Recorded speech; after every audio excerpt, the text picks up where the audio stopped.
please call the roll. Davis.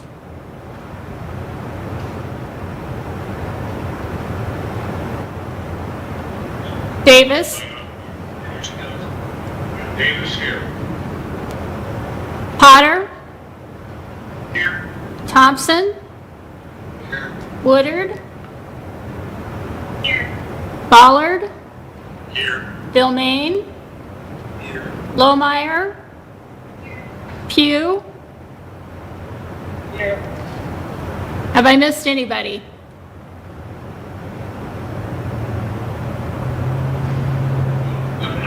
We do have a form. Okay, Rebecca. Yes, we do. Okay. We'll need to approve the agenda. Today, I will say that we have an agenda that does not have any board action, but we have a lot of received and filed items. So, a motion to approve the agenda or discuss the agenda. Seconded. All those in favor? Aye. Okay, let's move on to the minutes of the June 23rd. Motion passed. And let's move on to the minutes of the June 23rd. Park Recreation. Any questions on work minutes on that? Move to approve.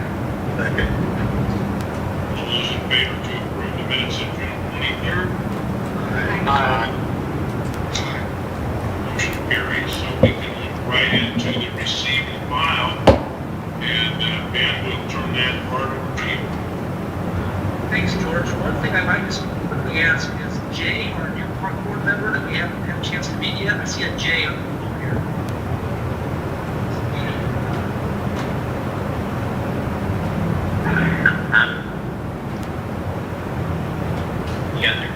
Yes.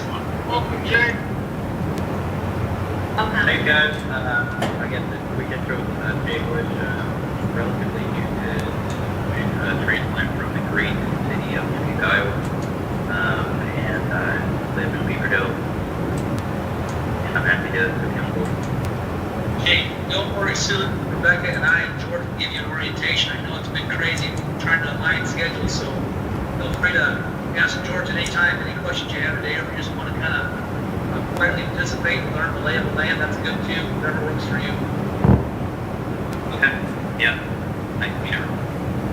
Hey, you're on the best committee in Moines, Iowa. We have a great committee and welcome aboard. You're going to really enjoy it. We do a lot of things together. We have an initiation policy for new members, and that is that when we meet personally, you have to take us all out to dinner.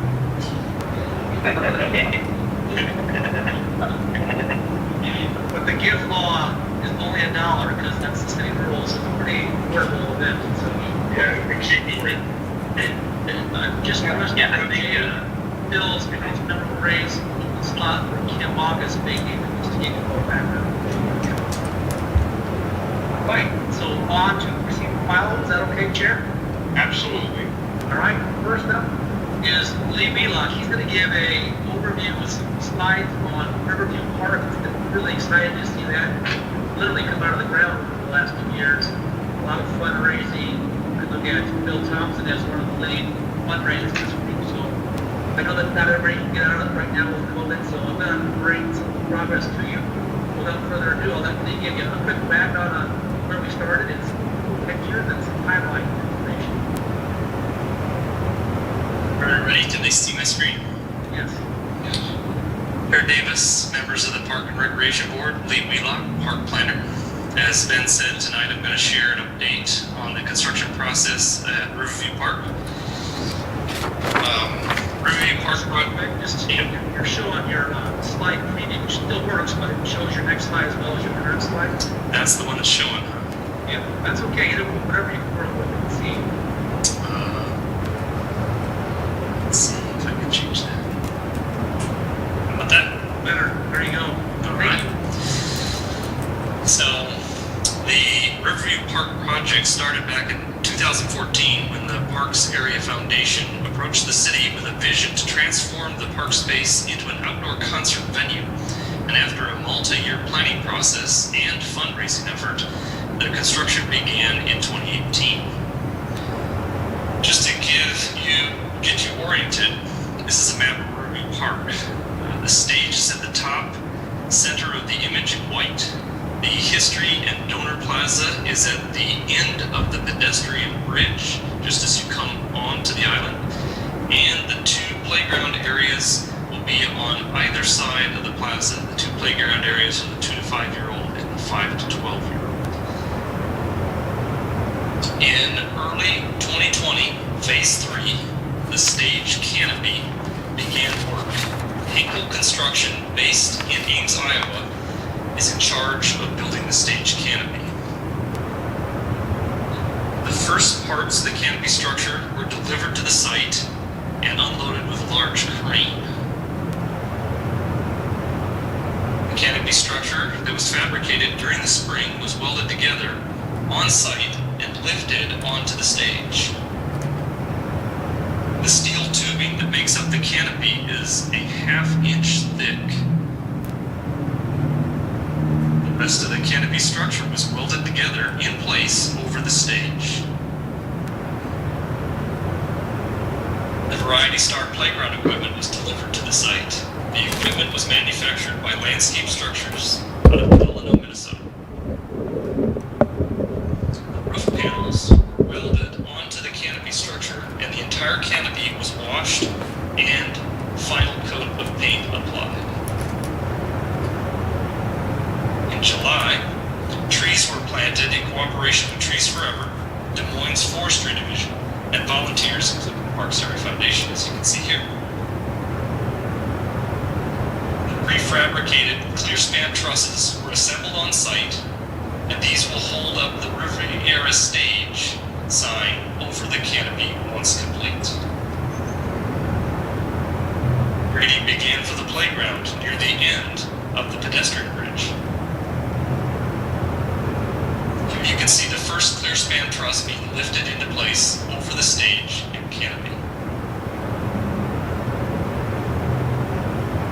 Signs for our naming rights donor, Prairie Meadows, were installed on the Riviera truss, and it is ready to be lifted in place.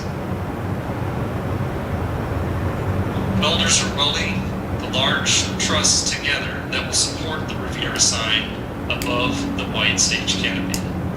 This image was taken today, so this is state-of-the-art progress. Progress continues on the playground. This is the older kids 5 to 12 section, and the younger kids section will be built just north of the History Plaza.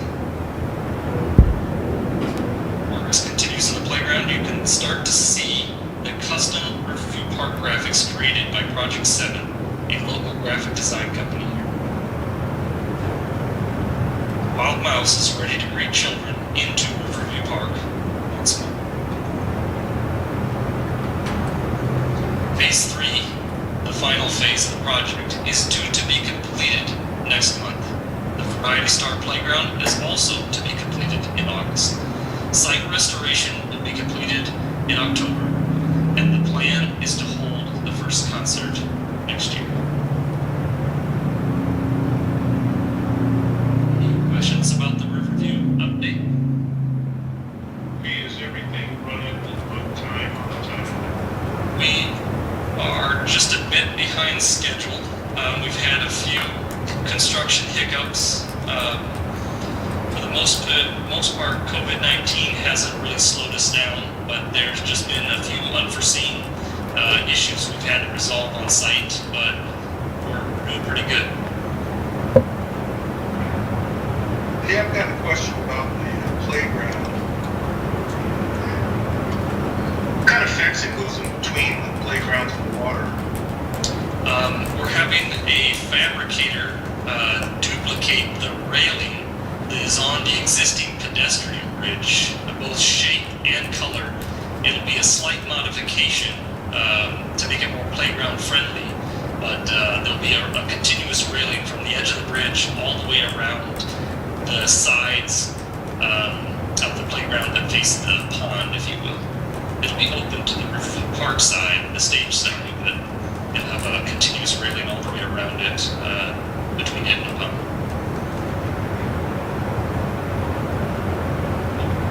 Peter here, I have a question. Can you hear me? Yes. Okay.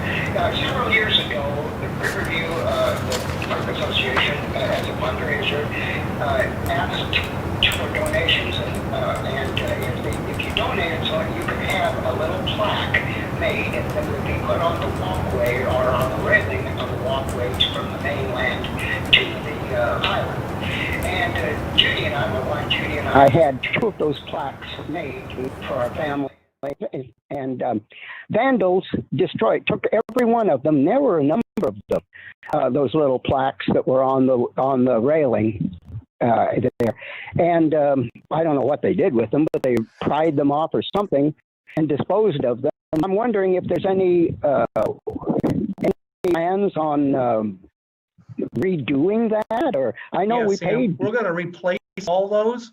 We're waiting till we get really close to the opening of the park. We're going to use different adhesive that we've used before, or different than we've ever used. We actually use the same adhesive that we use at Gray's Lake, and for some reason, like you noted, a vandal really pried those off. We believe that it might even be in the bottom of the lagoon, but can't prove that. But we're going to wait until we get right close to the opening. We have a lot more traffic and all the use and all the positive activity there. We put them on, and that's something we're working with the Parks Area Foundation too, because that's part of the fundraising efforts, like you noted. Oh, thank you, Ben. Absolutely. Bill, you've got to be very happy about this so far. This is a 30-year labor of love for you, isn't it? Yeah, I was just a pup when we started on this. No, I'm tickled to death. The job that Lee and the city staff have done has just been tremendous. It's quite heartening to see something go from, as the old saying goes, a sketch on a bar napkin to, but seriously, you know, from a thought and an idea to see where it's gotten today. And I think it's going to be a tremendous facility for the community for many years to come. Any other questions or comments from citizens that are logged into the meeting? Seeing none, Lee, that was a great presentation. We'll need a motion to receive and file. So moved. I'll second it. All those in favor? Aye. Aye. Item A will be received and filed. Thank you, Lee. Thank you. All right. Next item is an update, a pretty exciting update for another additional long-ranging plan that will position us really solid choices and to develop policies and priorities with a lot of input from this board as well as the neighborhood. As you all know, Birdland Park, and you'll see in a second what that scope looks like in our presentation from Colby Fangman, has seen a lot of exciting things that started with the hub of Captain Roy's, but also a lot of aged infrastructure and a lot of need. So we are going to employ a consultant to come through with public process to help us identify what happens next and how those things marry up with the Central Iowa Water Trails plans that are in that area as well. So without further ado, I'll let Colby kind of walk you through what this looks like from a scope as well as the timeline of this project. All right, working on sharing my screen here. Okay. Everyone seeing the presentation? Yes. Yep. Yeah. All right, Chair Davis and Recreation Board, thank you for having me here tonight. My name is Colby Fangman, and I'm a park planner with the department. Tonight, I will be presenting on the recent and future improvement to the Birdland Park and Marina corridor. So here we have a brief presentation outline for you. First, we're going to look at defining what is the Birdland Park and Marina corridor. Then we'll transition into reviewing completed projects within the corridor. Then we'll move on to reviewing Central Iowa Water Trail concepts for the Birdland site. And finally, we'll transition into the Birdland Park and Marina Master Plan. Here up on the screen, image of the kind of the Birdland Park of sorts. As shown on the graphic, the corridor includes Birdland Park with the Ding Darling Shelter, Birdland Marina, the Neil Smith Trail, Birdland Drive, Captain Roy, the Des Moines Rowing Club, the Des Moines Powerboat Club, and then Birdland Sports Park adjacent to the northwest and Union Park adjacent to the east. The outlined area you're seeing on the graphic on the screen is the actual study scope for the Birdland Park and Marina Master Plan. But before getting into further details, there'll be more on that later. So this is what we are calling the Birdland Corridor. So completed projects within the corridor. Here we have our first two recently completed projects, including the Birdland Park Trail and the development of a new pub and eatery, Captain Roy's. The Birdland Park Trail, which was completed in 2016, included the construction of a quarter mile of trail, spur connecting Birdland Park to the Neil Smith National Recreation Trail for better connectivity. Images on the right, Captain Roy's opened in 2017 following an architectural conversion from a prior use as a maintenance building. As you can see in the photos, very popular photo credit-esque studio. Moving into our next two recently completed projects, we have the Birdland Sports Park and Birdland Drive. Birdland Drive was completely reconstructed from 2018 to 2019 with a WRA sewer interceptor project. The roadway was rebuilt for better stormwater management and included lanes running in each direction. The Birdland Drive bike lanes are an important alternate bicycle connection for the Neil Trail due to frequent flooding. The trail in this area can actually be flooded up to 40% of a given year. The Birdland Sports Park experienced multiple improvements recently. First, in the fall of 2019, an existing fenced-in court was repurposed to house a new soccer mini pitch system, as shown in the bottom left of the slide. This improvement was made possible by a partnership with Kick It Forward and Musco Lighting. The space along 2nd Avenue was also improved with one large crown bunker field, a practice field, improved drainage, and a stormwater management area with native plantings. This project, the soccer field project, is nearing completion with final purpose establishment coming this fall. Moving into the Central Iowa Water Trails site concept work. As you've all likely heard, the Central Iowa Water Trails project, led by the Des Moines area MPO, is well underway and is partially supported by a $25 million federal build grant.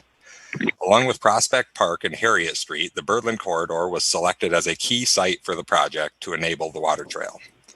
Above, you'll see an early concept graphic that was created as part of the feasibility study for the project. So this would be the early work, and next slide is what they've built upon to dial in this concept. So the project has transitioned past feasibility work, and they're now dialing in site-specific improvement concepts for each site. The Birdland Marina site concept shows a clarified parking design, loop drive drop-off, paddler boat ramp, long launch ramp, viewing terrace, and more. Architectural improvements are not shown on this concept, but we'll look at some of those in a couple slides. Though commissioned by the Des Moines area MPO, the Central Iowa Water Trails design team is working closely with city staff to develop site concepts which offer new and improved outdoor recreation opportunities with careful consideration of existing and long-term operations and maintenance needs. So here we just have the southern section of the site concept. Note that we have clarified parking, including ADA spaces at the boat ramp and for truck and trailers. For Captain Roy's, there's also clarified parking. The parking organization and circulation provides greater access for power boaters and visitors to Captain Roy's in general, but also with greater clarity, there's reduced barriers for fire and emergency services to get out on the water as needed. So we're all very pleased to see this with some better organization. Now moving into the architectural concepts. Right now there's 3 different architectural concepts from the Central Iowa Water Trails project. The 3 concepts include a small outfitter add-on to the Guzman building in the upper left, with the outfitter space shown in the salmon or pink color and restrooms shown in green. In the upper right is a small freestanding structure concept, and in the bottom center is a new structure concept to replace the Guzman building. The architectural concepts are still under development, and the design team is working closely with city staff and area stakeholders to determine the most appropriate solution. But what is shown here would be the latest and greatest as we have it. Now moving into the master plan project. So the intent of the Birdland Park and Marina Master Plan project is to take a larger, more holistic look at the area to create a long-term vision guiding the development of a Birdland Park district. This project will supplement the Central Iowa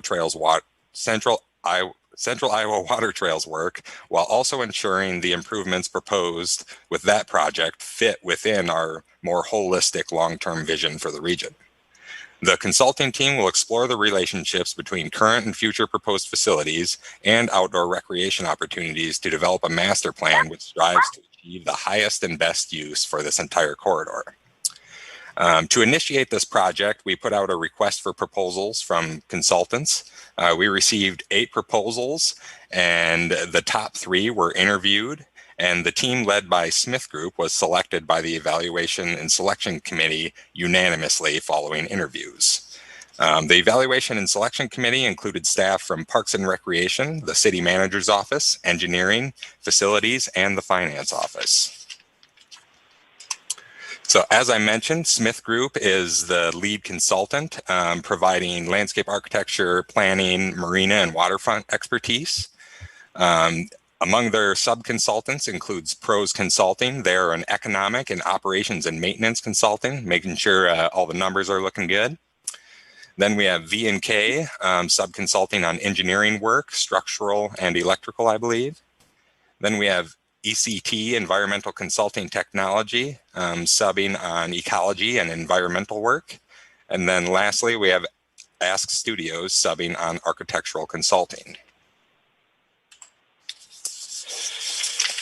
All right, so for the Birdland Master Plan project, we are looking to create an advisory committee with a broad membership, including 23 individuals across 18 different stakeholder groups.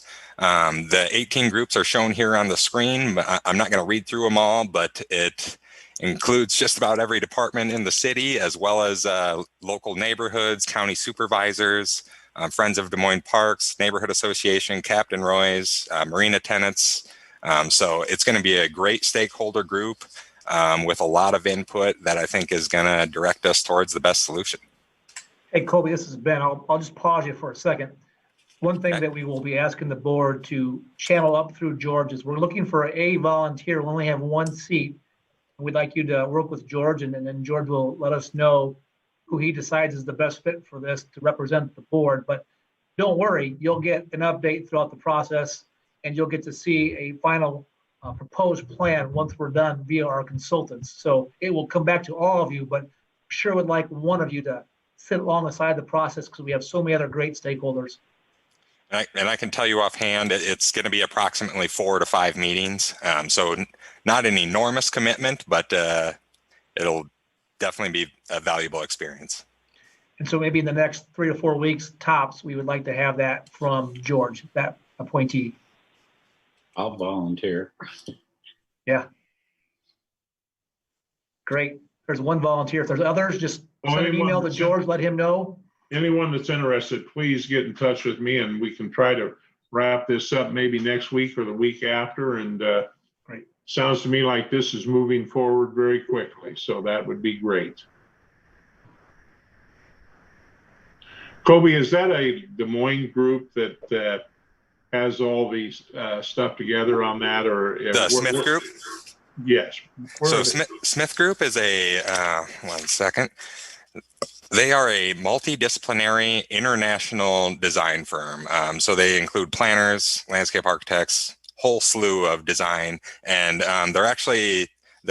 one of their main offices is housed in Madison, Wisconsin, and they're very well known for their waterfront and marina work in the Great Lakes region. Okay. When we were first looking at potential consultants, they definitely made the list. Okay, thank you. Yep.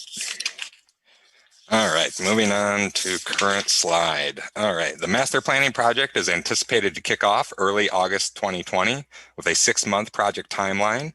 A final presentation is due to the City Council and the Park and Recreation Department no later than February of 2021. So looking at the project timeline up here, green is the consultant's work. Orange is public input process, which is going to include interviews, public workshops, online surveys, presentation to stakeholders, and the exact format of those public input processes are yet to be determined, but their digital capabilities were very good, and that is one of the things we specifically considered in selecting a consultant. And lastly, teal is coordination with city staff, or blue. So note that they have very regular coordination with city staff.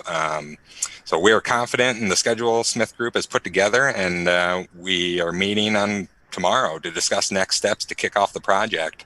We're all very excited about the project's potential, so stay tuned as this project develops over the next 6 months. Chair Davis, members of the Park and Recreation Board, thank you very much for your time. Are there any answers or are there any questions I can answer? Questions, anyone? And this would include any citizens that have logged into this meeting.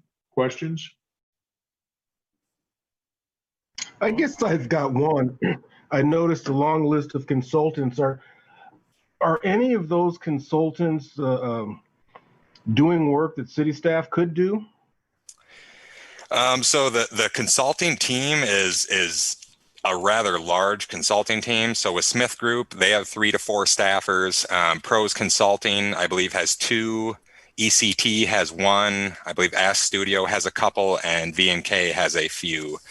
So I as far as capacities, I think we're all very proud of our staff, and I think the skills are there. But in terms of timeline and background experience, we thought, someone who really is going or lead with marina expertise was going to be really critical here. And Smith Group has tons and tons of experience in that sector. So we did look internally, but ultimately due to the unique expertise we could bring in and workload and capacity, we felt a consultant or request for proposals was the right approach. I think Colby said that very diplomatically. I would say that it comes down to the capacity of staff, really. We've got an extreme amount of capital funds in the last 2 years, which has been a good thing because of the ability to raise money for capital projects.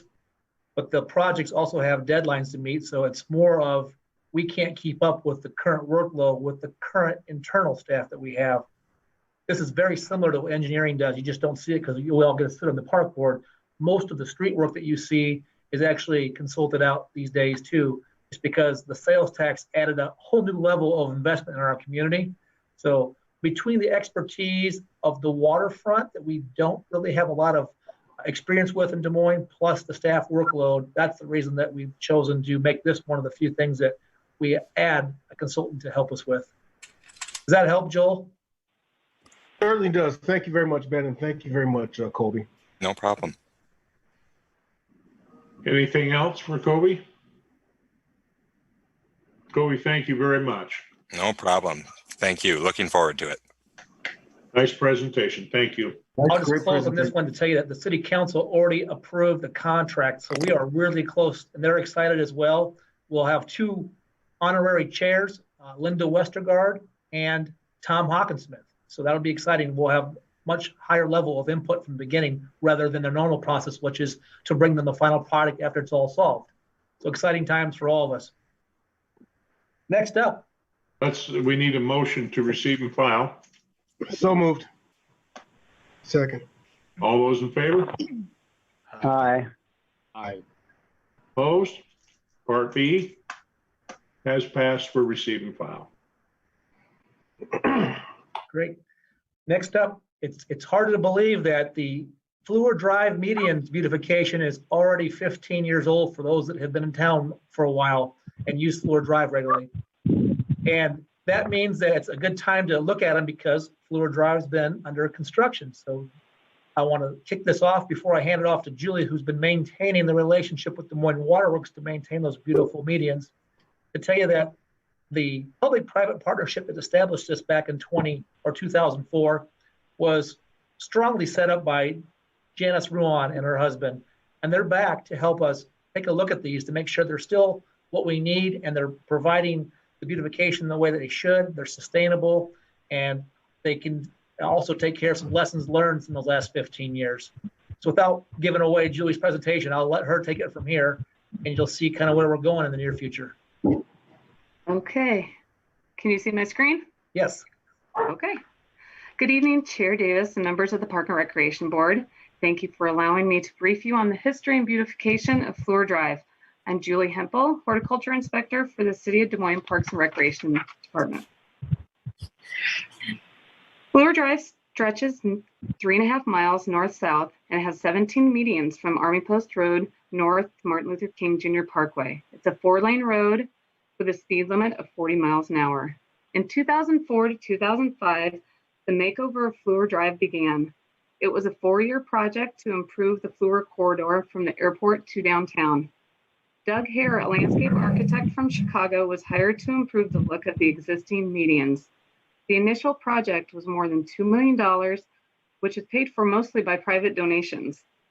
In the new design, medians were built with a consistent landscape of ornamental grasses, roses, perennials, and annuals at the end cap, which were changed out seasonally.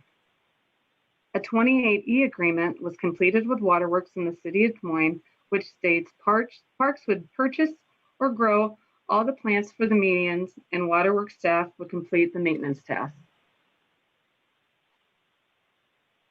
In 2017, plans began to improve the roadway along Fleur Drive. Due to construction and lane closures, Waterworks staff recommended to engineering to remove all the plant material from the medians. This way, there would not be increased congestion in the construction zone. It was determined that this would be also a good time to improve the overall landscape of the medians as well. As you can see in the picture, this is the planned estimated timeline for the road construction. Spring of 19, it began, and it's estimated to go to fall of 2020, the northbound lanes from Watrous to George Flagg. Estimated phase 2 will begin spring of 2021 to 22, and that will be southbound Watrous Avenue to Bell Avenue. Estimated phase 3 is in 2022 to 2023, and that's north and southbound lanes from McKinley to Watrous. In spring of 2019, construction began along Fleur Drive. As plant material was removed from the medians, a group formed to revitalize the streetscape along Fleur Drive corridor. The group consisted of civic leaders John and Janice Ruan, Polk County Supervisor Matt McCoy, Council Member Josh Mandelbaum, Waterworks staff from the City Manager's Office, the Engineering and Park and Recreation Department too. Doug Hare, now called Hare Schott, was hired again to complete a comprehensive analysis of the Fleur Drive streetscape. The emphasis on the plan was to change the plant palette with more resilient and sustainable plants and then have a new maintenance approach to the medians. Hare Schott completed a comprehensive analysis or resilience plan for Fleur Drive. The plan includes topology, microclimates, common flooding points, sightline issues, accidents, weed and soil problems. This plan designates what type of area the medians are located in, either a park or civic location like Grays Lake or Waterworks, residential, since there's apartments, home and condos along Fleur, commercial, restaurants, retail or grocery store, or the airport. This all would play a part in how the medians would look and change.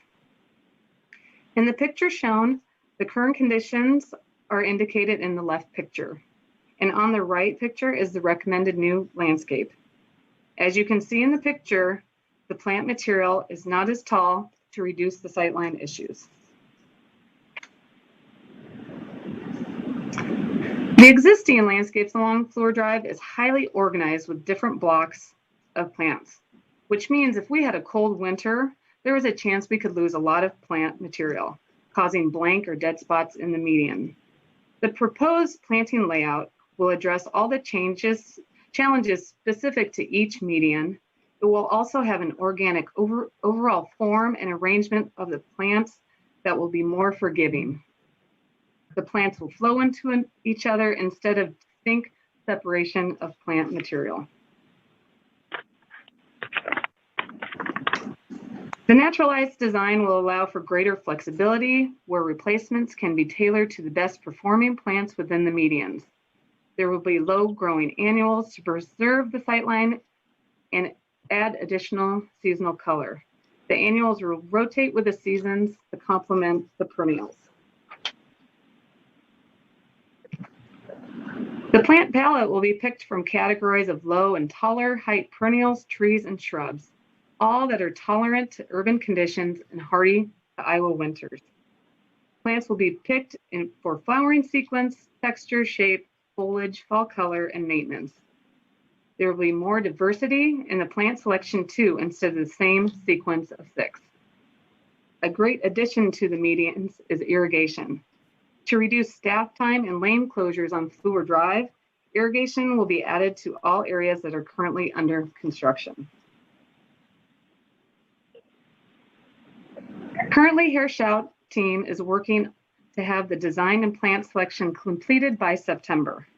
Estimated timeline would have the first phase of plant installation in 2021 on the northbound lanes from Watrous to George Flagg. Estimated phase 2 would begin 2022, southbound Watrous to Bell Avenue. Estimated phase 3 would be scheduled for 2023, the north and southbound lanes from McKinley to Watrous Avenue. The Fleur Drive medians have been a long-standing public-private partnership.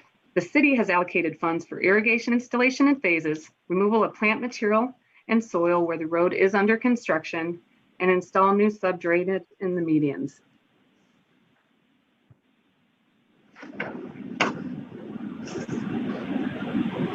Through the private-public partnership, an account at the Community Foundation of Greater Des Moines will have dedicated funds for Fleur Drive.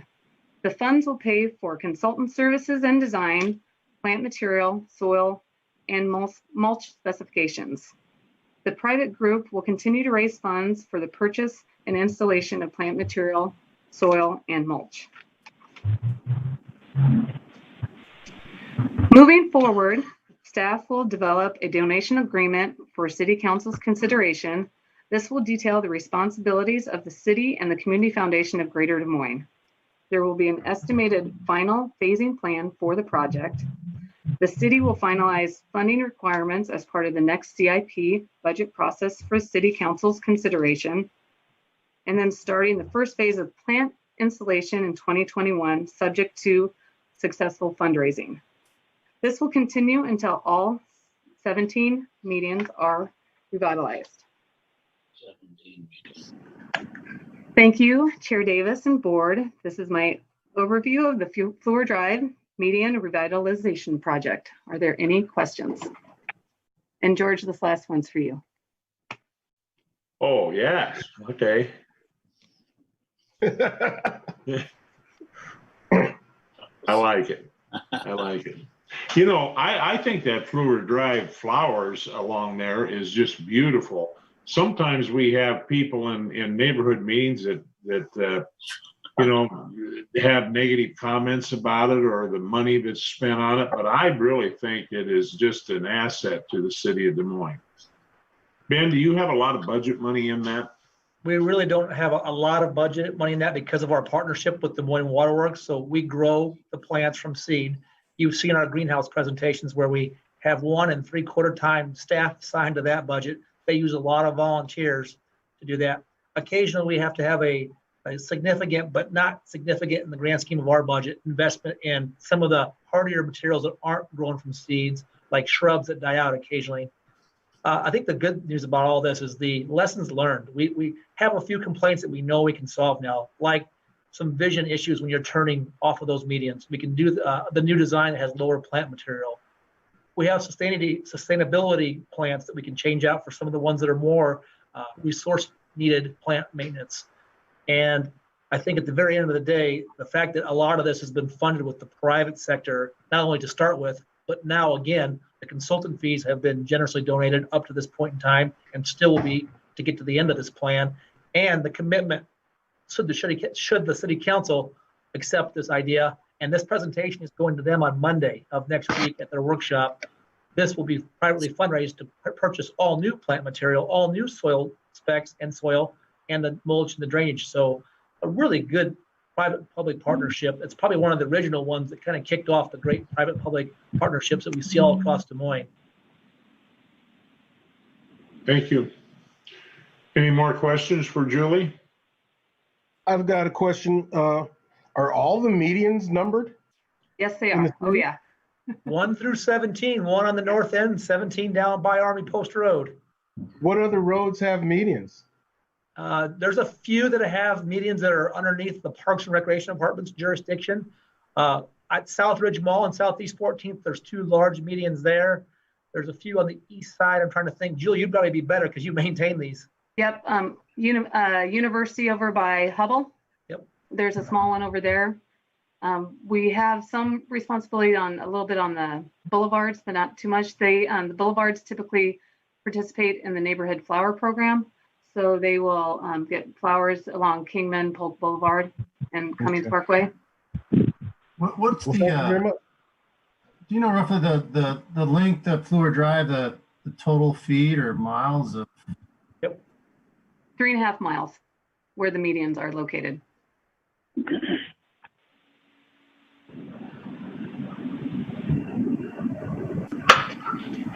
Any other, Lloyd, anything else on that, or? No, I mean, the infrastructure for a project like this must be pretty tremendous. And I like the ideas like going more to perennials and mixing up the architecture, the plannings are all good moves, makes a lot of sense. And with that corridor kind of opening up when the connector between Waterworks and Grays Lakes comes into play, that'll all kind of fit in together. So just nice to see those projects make some progress.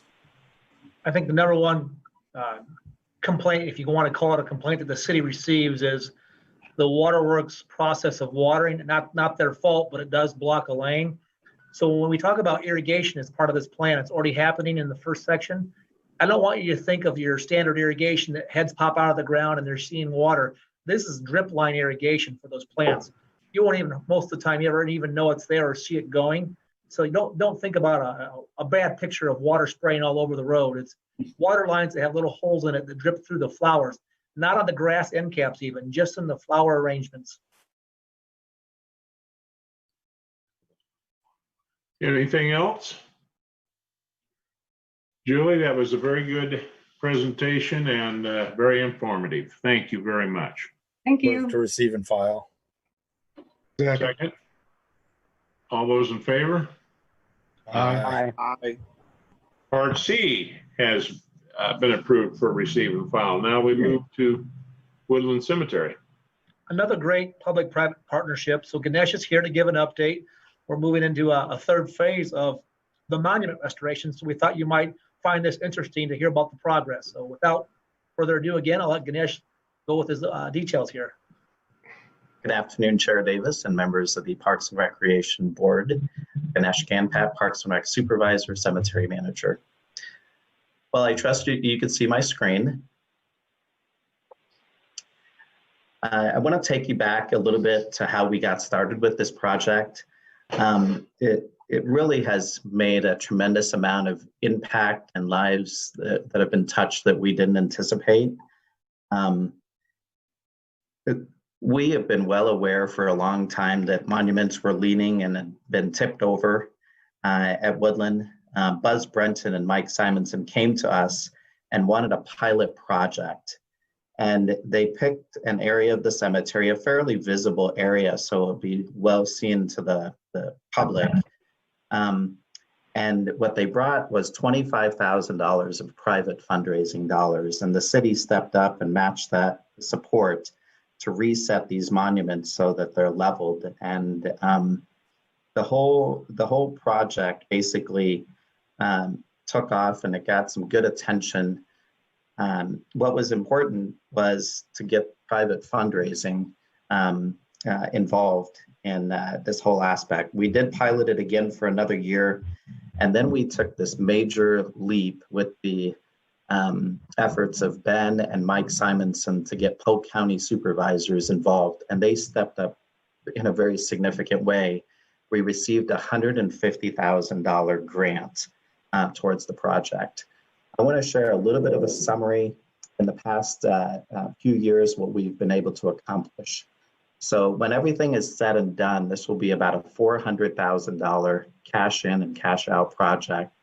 What the county has put in, what the city has put in, and what private donors have put in. And with that, we do contract the monument leveling because some of these stones are just too big for us to be able to handle as a staff.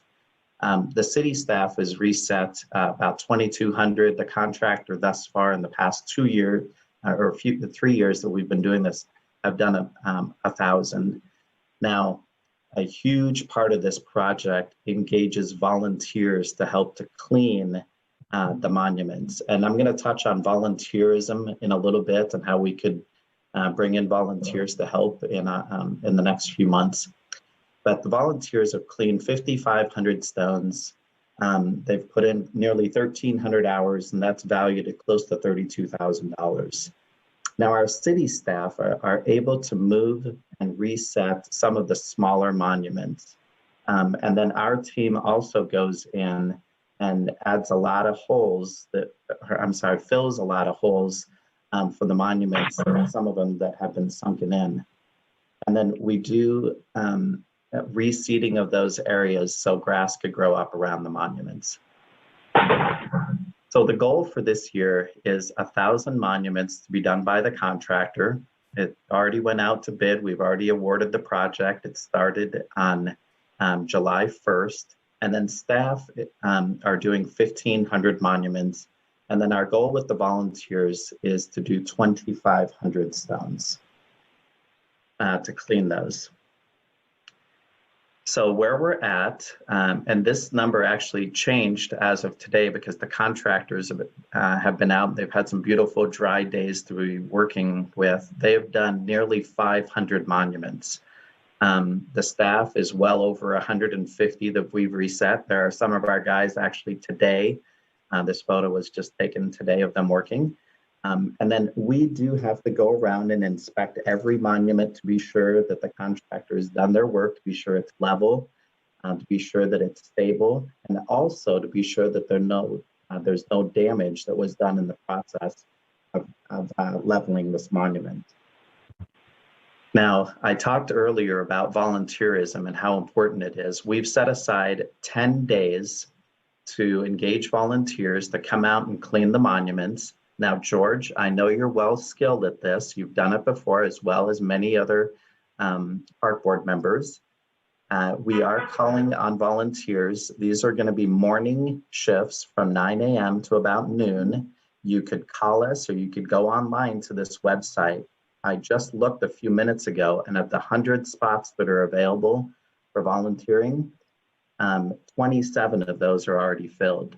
Now, with physical distancing, we want to be sure to keep everybody safe, and we will give assurance of that. We are doing some things to make it a little easier to clean the monuments. For example, we're not going to have you use the brushes like we've had you do in the previous years. We're going to have you knock down the big stuff on the flat surfaces, and then we're just going to spray it with that very safe chemical called D2, and then let nature work its process. But we are trying to get 2,500 of them done this year. It costs quite a bit to get that D2. It costs about 67 cents per 4 ounces per monument. So it is something that we treat as liquid gold. So we're looking for some good volunteers to help to step up to do that. I know I've touched on a number of things. The project is going extremely well, thanks to Ben's leadership and also the Polk County supervisors for getting involved, and also taking back and thanking Buzz and Mike Simonson for their leadership in getting us underway. I'll entertain some questions at this time or other comments. Questions? So Ben, this sort of touches off topic I hear here, but yeah, I think in all the ones we've talked about today, Prairie Meadows has been involved. What kind of an impact do you see going forward with the casino having been closed for a lengthy period of time? I'd say in general, fundraising is going to be much more difficult for at least the next 18 months to 24 as the economy starts to change, whether it's the casino or Polk County. They have two different pots they can pull out of for grants. So I wouldn't expect a lot, but Jim, you read my mind. I was going to close before your question, if there was no questions on items A, C, and D on receive and file are just another good example of the great public-private partnerships, probably over $2 million in private in those items alone. And so our job will become a little more difficult, but I'm starting to see more interest in the ability to still provide grants and private donations. I think it all depends on who it is, entity or individual, and what the project really is. People are still supporting good projects that have a good plan, but I wouldn't expect years we've had in the past where we've reached $18 million in fundraising. I would probably present to you maybe 2 to 5, somewhere in that range is a fair expectation moving forward. And what is the situation with grants? I know we went through the situation a few years ago where some of that moved to the city manager's office. Has that kind of stabilized now? Yeah, we really haven't given up our ability to either write our own grants. We did lose a position that we would have loved to keep. It would have been more of a dedicated individual grant writer, but rather than ability to keep that, we all just absorbed that within different jobs at the Parks and Recreation Department. So there's very few people in the department that don't have to write a grant. I'll say it like that. Thank you. Yep. Anything else for Ganesh? Ganesh, we'll get a notice out to the neighborhoods, all of us that are involved in different neighborhoods about whether 73 spots left for volunteers and cleaning. I'm surprised the cost of that is, you said 67 cents for 4 ounces? That's correct. But, you just can't go out and clean certain monuments with like household chemicals or bleach or anything like that. This is very specialized and it's safe for the soil that's around it. It's safe for the monument and even contact with skin and so on. It's safe. Woodland Cemetery has just a very good element, and you bring that out when you're there. People are volunteering there. That just really has a historical impact on Des Moines. Thank you for the presentation. Anything else for Ganesh? George, I'll just tell you that we're going to email these presentations out. So if you're taking notes and you didn't have a chance to write that link down, don't worry. You'll get those phone numbers and links of how to register to this particular program and all the other slides you saw tonight too. Thank you, Ben. Thank you, Ganesh. Thank you. I'll move to receive and file. Second. All those in favor? Aye. Opposed? Part D is passed for receive and file. Now, before we move on, Sam, you wanted to add something. Would this be a receive and file item? Oh, I don't think so. It's just a commentary on Okay. a meeting that we had. Okay. I don't think it needs to be. Okay. Thank you. We'll go to Excuse the, me? I'm sorry. We'll go to Did you- Ben's reports, and then after Okay. that, before we do the committee's report, we will entertain yours, Sam. Is that okay? Thank you. That's just wonderful, George. Mr. Page? All right. COVID-19 still seems to be a challenge and a complex issue for all of us. I know in all of our work lives and personal lives, and nobody really has a playbook, but I will remind the board that I feel very confident and very proud of the work that this team's done to write protocols and to develop policy for not only participant safety, but for staff safety. I want you to know that there is and continues to be, at a minimum, a dedicated meeting every Monday morning by our subcommittee to make sure we're keeping up with the latest and greatest on what's best and the most safe as we provide those services that we do provide. And we have other meetings throughout the week when needed. You saw an email from me. We dealt with one, and our policies were in play, and it was quick-lived. I think not only in the court of public opinion, but also the media. And that's because we had the answers in play, we had the policy in play, and we were able to quickly treat this in the most safe and effective manner. So I, again, would remind the board that I thank you for your support and encouragement of us having the services open this summer that we do. They're restricted, obviously, and they're not at peak capacities that we would normally see. But there is a strong desire that we're hearing, not only on email, phone calls, you name it, from constituents, from council members, to continue to support and provide all the services that we provide. Everything from when we started with sports complex usage to last Thursday night, we had our first drive-in movie. So things are working. They're done in the safest way that we can do it, that we know how to do it. But I would remind the board, one important piece is that I think that's important that we talk about with our staff is that we don't have any one service that you have to use. So a talking point for all of you, if you get criticized, because that's part of this, I think there's very emotional sides to this, obviously, is that if somebody does not like a service we provide, I remind them is in a very professional way, they don't have to participate in our service. There's ways to do it, and there's ways not to do it. But again, I think we're doing a very nice job. I know that I've seen the staff from my site visits on nights, weekends, and days, to the policy, to the emails that go across. It never stops. It's something that we're dealing with every day, and probably for the foreseeable future we'll deal with every day. The next round of recreational programs is coming up that will enter into the fall and winter seasons for indoor recreation. And Matt and his team have worked well with city risk managers and city legal and national counterparts as well as local counterparts to make sure we have the best ideas or the most practical ideas. So again, I'd stop there, but I'd also remind you there was an email that came from the mayor's office that is going to close city buildings a little longer than we all anticipated. So this will be the style of meeting we'll have at least through October. And I'm sure that will be updated as we get closer to October. With that, I'll pause and gladly take any questions or answer any concerns that I can answer. I want to give a shout out I want to give a shout out to Matt and his staff because, you know, a lot of people are on restricted. Sorry. That's not me. A lot of people are on restricted income, and Matt's activities are very reasonably priced and oftentimes free. And as I drive around the pools and stuff, his lifeguards are, and I've said this before, doing a tremendous job keeping them washed down and basically germ free. And I just think that right now we are the recreation or the fun part of life for a lot of kids and a lot of adults. So Matt, thank you, and your staff. George, we're just very excited to be offering, as Ben said, the things that we are to the community, and we're just thankful that people have supported the action and the choices we've made to really try and provide that safest environment possible. And it is exciting and a great joy to us to see people out experiencing things in the summer that at one point we didn't think would even be a possibility. So again, thanks to this group for helping us to achieve what we have, and we look forward to finishing strong as we transition out of the summer into the fall and the potential school year and other things that are ahead of us. Okay, Ben, your video? Yes.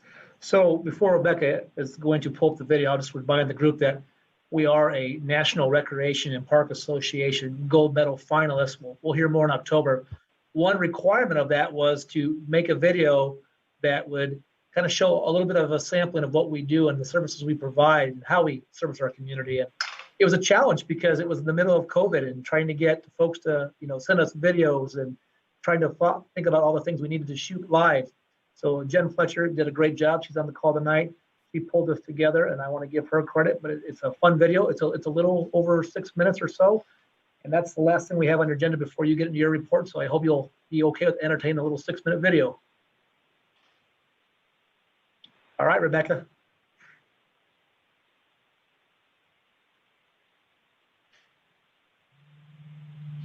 Ian?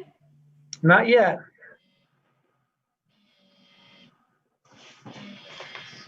This is how technology usually works. You build something up really big and then that doesn't work. So. And Ben, while you guys are working on that, when's that connector gonna open between Grays Lake and Waterworks? It looks all the infrastructure looks done from both sides. Very, very close. It's a simple, I think, down to simple punch list items, and the city engineers are managing that project. I'd heard early August, which we're approaching, obviously. So I would hope that there's an announcement by the city real soon, working with the Des Moines Waterworks Park Foundation. So stay tuned. I'd say that social media will be in a lot of spots. Nothing real formal, but just the idea that it's open and it's already probably being used, to be quite frank with you, Lloyd. We've seen people cutting through there already. So yeah, but I know they have fencing up and stuff. But, I think it's another opportunity for a PR hit and to remind people that even in a pandemic, you can go get on your bike and you can ride and get outdoors and enjoy the city. And absolutely. So trail and park uses are still off the charts right now. We're still seeing, just from visual inspections and removing trash along trails, just in the cans, not illegal dumping, but just a lot of use. Well, I would say there are some trails that are starting to get congested. Not necessarily a bad problem to have, but yeah, overused. Yeah, I just see it, and it's a lot of people are out on the trails, and it's good to see. And if Rebecca can't get this to pull, that would still be a win that we got 4 of our 5 visual presentations pulled off. So what we can do with this video is send you a link. It's a YouTube link. Rebecca, are you just not able to pull that up? That's okay. Still not seeing it? No, we're not seeing anything other than each other.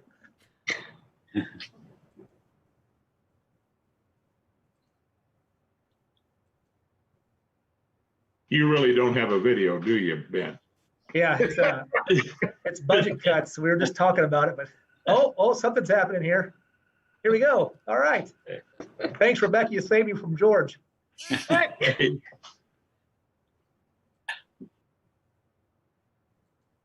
Iowa's capital, the state's largest city, the county seat of Polk County, and the epicenter of a sprawling metro. In total, an impressive 12% of the city is protected for public parks and open space. You'll also find much of our 80-plus miles of internationally recognized trail system along our rivers and greenways. As mayor of Des Moines, I'm incredible.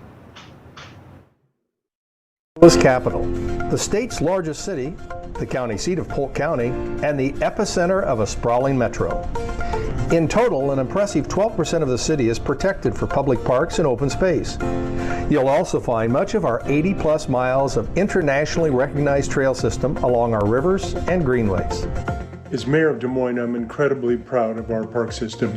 We've made it a priority to provide our residents with great green spaces throughout the city, along with thoughtful parks and recreation programs and services that have added significant value to our community.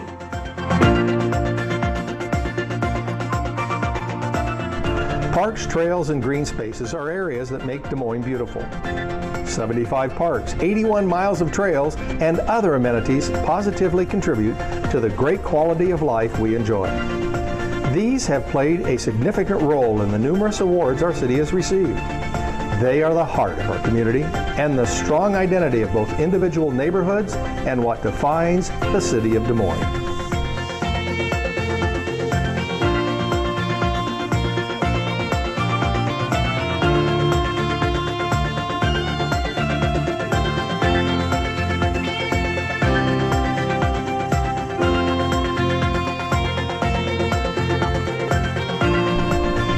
Even with budget constraints that our city is experiencing, we feel very fortunate to provide such a wide variety of recreational programs and events. And entering into progressive partnerships has allowed us to improve service delivery and expand our offerings.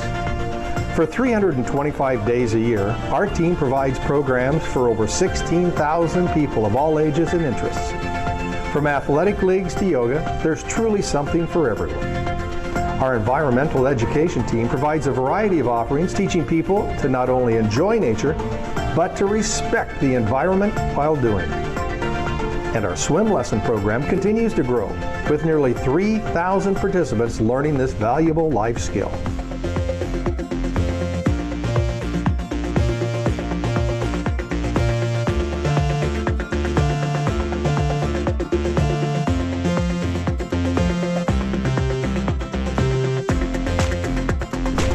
While managing over 4,000 acres of parkland, multiple ornamental collections, streetscapes, and facilities, The Des Moines Parks team completed numerous projects that expanded recreational offerings and positively impacted the environment. We strive to deliver projects that are the heart and soul of our city for our residents and for our visitors. From landmark destinations to nationally recognized trails to neighborhood parks that serve as the identity of our communities, all with a focus on the natural resources of the system. We value the support that our community provides for our success. None of the work we do happens alone. It is only through the spirit of cooperation and teamwork that progress happens. Our mission is helping Des Moines live well, play hard, and protect the earth. And over the years, our department has been fortunate to work with many groups that believe in it as much as we do.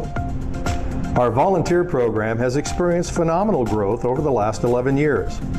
We utilize over 4,000 volunteers annually to help maintain and beautify the park system.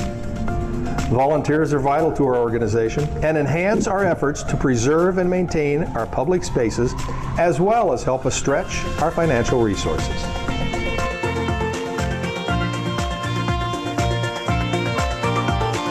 Our team works tirelessly to provide the widest range of programming options and amenities, equitable policies, and a variety of funding options to enable all residents of Des Moines the opportunity to participate. This work of equity isn't going to change everything overnight or over the course of a year. It may take a decade, it may take a century. And I know that this department truly knows that that's the reality. I started my local government career in Parks and Recreation in almost 8 years ago, and seeing where Des Moines Parks and Recreation is at, I truly believe that they're on the right path towards achieving equity through Parks and Recreation for not just the Des Moines community or Des Moines proper, but the entire metro. Each part of our organization contributes daily to making our city a better place to live, work, and play. Our call center handles over 14,000 calls annually and is there to guide customers through a variety of issues. Our cemetery staff walks individuals and families through hard choices at the most difficult of times, handling 545 burials a year. Our team delivers in every aspect of our operation. And finally, Live DSM, our comprehensive plan, was designed to be a roadmap for the future of parks and recreation services in Des Moines. We are looking towards the future and the next 20 years of planning for meaningful recreation experiences. The services our team provides are essential to the community and provide numerous tangible and intangible benefits. Every facet of our operation in some way reflects the following: places, programs, projects, partners, passion, pride, and purpose. Each member of our staff enjoys providing the people of Des Moines with places to recreate, programs to enjoy, innovative projects, collaborating with partners to expand our resources, passion for equity and opportunity for all, pride in creating a great place to live and work and play, and looking towards the future with focus and purpose. We're proud of the accomplishments at Des Moines Park and Recreation. It's our hope they'll serve our community for generations to come.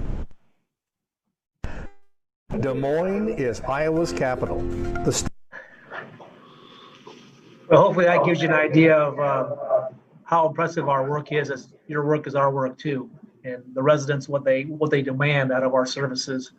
We're really excited. I want to thank Jen Fletcher. She did an awesome job in that video. Any bonus points if anybody can guess who our voiceover was? Said it at the last. Terry Rich donated his voiceover to us. He's been a great marketing person for us in the past, and I want to thank him too publicly for donating the time to help us with this. But again, Jen, great job to her. That is a good job. That's a very good job. Yeah. Thank you. With that's all the stuff that we brought tonight to you for the agenda. Okay, well, and Ben, we'll have you come back just here at the end. Let's move on. Sam, we'll go to you right now. All right. Thank you, George. And Ben, when I was a youngster, I was seen but not heard. Now that I'm an aged senior citizen, I want to be heard but not seen. So I hope everybody can hear me. But last Friday night, we had a meeting over in McHenry. The neighbors had a meeting. It was organized by a park activist, Bill Wheeler, and Linda Westergaard was in attendance, and so were our neighborhood liaison, Stephanie Schwartz, and Lieutenant Davey. And we just got to get there. We met in the Far Shelter House, and we were really physically distanced. We were very cognizant of that, and we all wore masks, so we felt that we were safe. So, but anyway, we got together and expressed feelings about the park, and everybody was in agreement that the physical aspect of the park is very good. The mowers do a wonderful job, and the park and recreation people that are responsible for cleaning and repairing, kudos go out to them, because gee whiz, with the use that they get, it's when I look out across the street and see it's really immaculate. But anyway, then we got into the concerns, and basically there were just a few, and one of them was, of course, the driving back to the shelter houses, the farther shelter house, and the Officer Schwartz and Lieutenant Davey said that people were allowed to drive in the park. I did not know that, but he said, well, why don't they drive back, unload. If they park there, give them 30 minutes to unload, whatever. And then if they continue to stay back there, give us a call. Well, okay, that's good. But the neighbors that lived across the street from the splash pad, which the majority of the people congregate, they were very concerned about the noise, and especially the loud music and the kind of music that uses vulgar language. And they were very concerned that this is driving off families that should be over there, could be over there enjoying the splash pad. Plus, I guess there has been an uptick in physical altercations over there between like 5 and 8 on Friday and Saturday night. And he said that one of the neighbors said that it's just a regular occurrence that between on Friday and Saturday, there's going to be physical altercations. And I suggested that, well, maybe the police could make more of a presence during that time. They could come up at that time and maybe do a walkthrough. But anyway, so those were the main concerns. But those were the main concerns. But I know I talked to Officer Schwartz today, and she said she passed along our concerns and to the people, and the police were going to try to make their presence known between the times on Friday and Saturday night when most of the altercations take place. So, and the loud music, if they would just walk through and say, turn it down a little bit or whatever. But anyway, I just wanted you to know that we had a very, very good meeting, and the police officers were very attentive. And Linda Westergaard was very attentive. And so I just wanted to pass along how happy everybody seemed to be as we left the meeting. So thank you, Ben, and thank you, George, for letting me express what I feel. Thanks, Sam. We'll talk. We have got a great relationship with the police department. Unfortunately, we get to talk almost every day, as you might imagine, especially with the increased use of parks and trails. It is not allowed to drive in the park. So we'll verify that with them. In fact, when you rent a shelter, that's one of the things that they call out, and I can hear it from my desk. The ladies, because it's a routine violation, will say, you understand you cannot drive in the park. It's a risk management issue. We have kids running in the park. There is no driveway back there. So we'll remind Stephanie and a few others that they can't drive back there. As All you right. might imagine, Well, I would mention too, Ben, amplified sound, that was my second item. that you should look into usage of amplified sound in the parks. Yep. You have to have a permit, which is a different department. But again, I can hear the ladies up front, very close to my desk. They ask them, are you going to play elevated music sounds? And if so, here's how to get a $30 permit to play amplified sound. Here's the rules. Here's the hours you can do it. But as we all know, I don't think that you're going to see a lot of compliance with that once in a while. So that's where the police come in. This is a 100% police enforcement issue, and they've been great. There's probably at any one time a half dozen parks that they're trying to help us with on any given evening. And they do have a summer program. They use actually the Des Moines school resource officers because they know the kids. They spent the last 7-8 months in the schools with the kids. So it's easier for them to identify and say, okay, I gave you a warning, Bill. I know you. So Bill, if I see you're here again, and you're doing the same thing, then we're going to have a problem. But then again, it's a priority call too, because I've sat down and had this conversation with the chief himself. It all depends on what's going on in that neighborhood. As you might imagine, loud music or people driving in a park is going to be at the lowest tier compared to a break-in entry, break-in or any type of elevated crime. So it's a resource and a priority discussion. It was the physical altercations that this one, well, several of the neighbors were really concerned about. And but anyway. Nope, that would elevate the call, obviously. That would be something they would come to hopefully sooner. But yes, I'm glad the neighborhood's doing this. You know, there's a few neighborhoods out there that have what I call like an informal ambassador program where they get together, they assign a family just to walk through the park and call the non-emergency number for non-emergency things, pick up trash while they're there. One of the things we'd love to do is try that in a few more neighborhoods and maybe have a pilot project down the road where we can work with the police and the neighborhood and to see if we can do a more formal ambassadorship of all these parks. It's going to take another resource to lift, but we'll get there. Yeah. Well, another thing I neglected to mention, Ben, one of the good things to come out of it is that we as neighbors, we decided to form a neighborhood watch group. So we're going to do that. So that should help. That will be really good. For those that don't know on the rest of the board, Sam's a very, very committed person to his neighborhood park as well as the parks in general. I talk to Sam often, and I've known Sam since I was assistant director on the golf committee. So, Sam, I appreciate the time you put in to keep your neighborhood safe. Sam, you're welcome, Ben. Sam, can you hear me? This is Joel. Yes, I can hear. Yes, Joel. Are those physical altercations between park users or park users and families that live in the neighborhood? Between park users. Okay. And my next question, you know, there's an ordinance. I know we talked a little bit about the amplified music. I'm assuming a lot of this music is coming from cars. There is an ordinance, a Des Moines ordinance about how loud car stereos can be. So maybe that could be put into play. Well, that's what the Officer Schwartz and Davey brought up, that the loud music can be addressed by making a call. Yep. Okay. Thank you very much, Sam. You're welcome.